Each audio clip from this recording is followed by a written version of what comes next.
What's that sound? It's For Amusement Only, the EM and Bingo Pinball Podcast. Welcome back to For Amusement Only. This is Nick Baldridge. Tonight we make our first foray into 1954 with Bally's Surf Club. Now, if you've been listening to the past few episodes, you've heard about a feature called Hold that Bally introduced with Palm Springs. Well, I mentioned that I thought there were only 3. This is a 4th one. This game has the Hold feature, but before we get into that, let's talk about the features that the game has as part of its normal operation.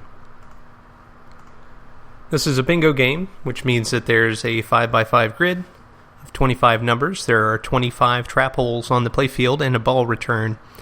If you manage to make the ball snake all the way down the playfield to the ball return, it'll be lifted back to you at no penalty. You get to shoot it again. If you get 3, 4, or 5 in a row, you win. And the amount you win is based on something called advancing odds. Advancing odds are exactly what they sound like. They are a set of numbers which keep track of how much you'll win for 3, 4, or 5 in a row. It scores differently. Of course, if you get 5 in a row, you earn the most. The default odds are 4 for 3 in a row, 16 for 4 in a row, and 96 for 5 in a row. And those go all the way up to 64 for 3 in a row, 200 for 4, and 300 for 5 in a row. This game has 2 supercards. And supercards are 3x3 grids of numbers, where if you get 3 in a row, it scores as 4 in a row on the main card. This game also has corner scoring, where if you sink a ball into all 4 corners of the main card, you'll win 200 replays automatically. It also has select a spot. There are 6 different positions. The numbers 3, 16, 11, 10, 20, and 5 can all be spotted if you earn the feature all the way up to that amount. Now, beyond that, this game has something called a super line. And the super line is similar in concept to the super lines on the 6-card games, where you get a different amount of replays than if you had gotten that same number in a row. So, for example, on a 6-card, if you get 3 in a row in a super line, it scores as if you had gotten 4 in a row. Well, in this case, the super line is actually just 3 numbers, 15, 14, and 9. If you get 2 in a row, 15 and 14, or 14 and 9, and that's lit, it'll score as if you got 4 in a row. That's pretty awesome. Having to only make 2 numbers to get 4 in a row odds, that's unbeatable. Now, it gets even better. If you get 15, 14, and 9, then you'll win your 5 in a row odds. Now let me pause for a moment and tell you what's so exciting about that. 9, 15, and 14 can all be made by coming down the left-hand side of the playfield. As you come down, you'll pass through the first row. Number 9 is the second from the left. And 14 and 15 are on the row below 9, all the way to the left, and the second from the left. So, it's fairly easy to get 9, 14, and 15, because if you can manage to land 9, you can steer the ball and ricochet it off of the dead ball that's in the trap hole for number 9. then bounce it off of the post into 14 or 15.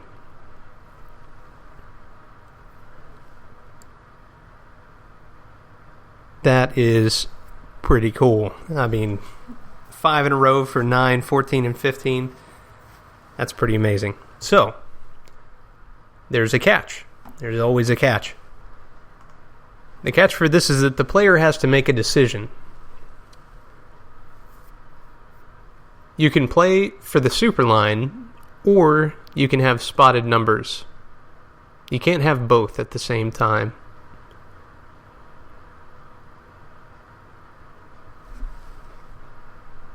So what else does this have? Well, as I mentioned at the top, it's got the hold feature. But this game gives you a little extra power. So whereas before, you could dump either the odds or evens after you finish playing your game, this game allows you to do it twice with a feature they call double hold. Now the catch is that you have to do this before playing for extra balls. This game also has up to 3 extra balls. So you need to make your decisions and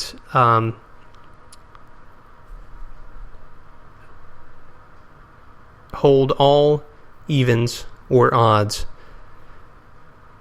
before you start playing for extra ball. That's insanity. I mean, that is amazingly player friendly. You basically get 2 chances to make good on your bet with a regular hold feature, but with a double hold you get a 3rd chance.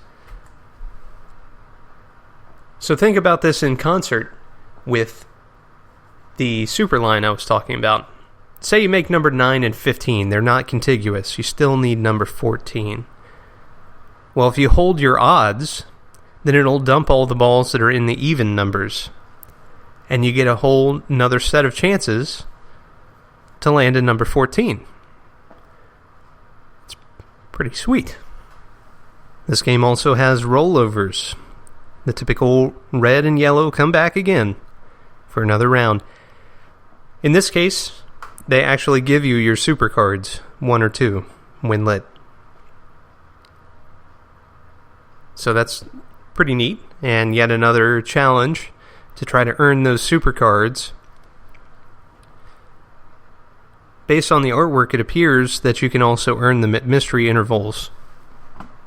But I'm not certain of that. I've never played a surf club. So, let's talk about the artwork for this fantastic game. Surely, that's got to be a letdown. The gameplay is too exciting. There's no way the Bally made a complete package for this game. Well, I'm sorry to say you're going to be disappointed because they hit it out of the park again with this game. In this case, the Backglass is the titular surf club. You've got a couple ladies on water skis being hauled by a speedboat. You got another boat in the background, a guy fishing off a pier, and you've got a boathouse over in the corner. Lots of great water artwork. Land in the distance, and of course, you've got beaches, palm trees, and blue sky up to a bunch of seagulls up at the top, flying away. It's just phenomenal Backglass art. And part of what makes it so great is, yet again, the odds are integrated with the background images. So in this case, many of the numbers appear to be floating in the water. You have a buoy, flags, various items set up in various places like signs. And all these things carry the odds. It's just a gorgeous art package for the Backglass. So the cabinet must be pretty drab, right? Well, no. yet again, Bally's cabinet stencil is amazing. You've got a couple of ladies water skiing in a fairly complex stencil. You've got red ripply water at the bottom. And it appears to be, water skiing at sunset because the base color is yellow. I think that's quite attractive as well. Now, the Playfield. The Playfield has 5 more ladies water skiing. I'm starting to worry about mid-water collisions here. There's a lot of people water skiing all at the same time. It's starting to turn to sunset. And you can see the sky is turning from blue to orange. You can see some large houses or resorts in the background. Or maybe it's the clubhouse. I'm not really sure. Lots more beautiful water reflections. It's super Playfield. So what's great about this is taken in total. You've got the surf club during the day, the surf club right at the start of sunset, and then the surf club as the sun is going over the horizon. Very cool. I like a game that tells a story like that, and especially through the artwork. It's just gorgeous, gorgeous art. So, that's all for tonight. Hope you get out and play some surf club. This is the time of year to do that, I suppose. Since it's starting to get a little cold outside in some parts of the world. Well, that's all for tonight. Thank you very much for joining me. My name again is Nick Baldridge. You can reach me at foramusementonlypodcast@gmail.com, or you can call me on the Bingos line. That's 724-BINGOS1, 724-246-4671. You can listen to us on iTunes, Stitcher, Pocket Cast, via RSS, on Facebook, on Twitter at Bingo Podcast. You can follow me on Instagram, also at Bingo Podcast, or you can listen to us on our website, which is foramusementonly.libsyn.com. Thank you very much for listening, and I'll talk to you next time.